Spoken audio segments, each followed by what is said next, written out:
Thank you, Sheriff. When you look up here today, you see the best law enforcement leaders in the state of Florida. When you see this that says 67, you go, oh, that's good. That's no small task. It's the Florida Sheriff's Association leading the way for the state of Florida. But we're also leading the way for the United States. We're creating the example for other states, other sheriffs associations to follow. The reality of it is we have made it abundantly clear and are working with the federal government every day. The number one, and I want to highlight what Sheriff Gualtieri ended with, is capacity. We can overwhelm their current ability to house people in days. As you've heard me say for the last 2 or 3 weeks, that in addition to that, there's about 1.4 million deportation warrants that's in ICE's custody, but our law enforcement officers across the state have no idea who they are. And the reason we have no idea who they are is because they don't put them in the NCIC system. Well, voila.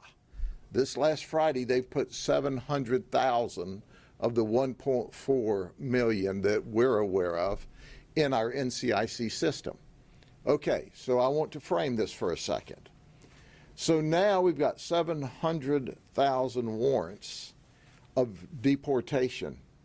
The big challenge, and we're working with ICE, but the president needs to get that big black pen out and get to signing EOs.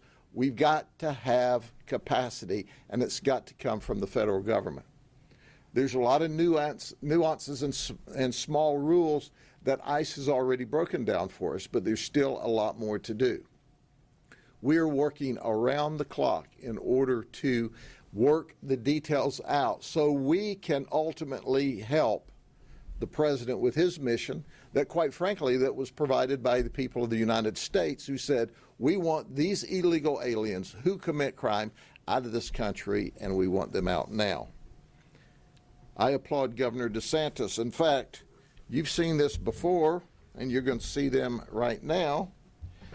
We showed you a while back some Ron DeSantis border crossing, and here's what's happened. This is all it took under the Biden administration to get across the border, is to just walk across the border.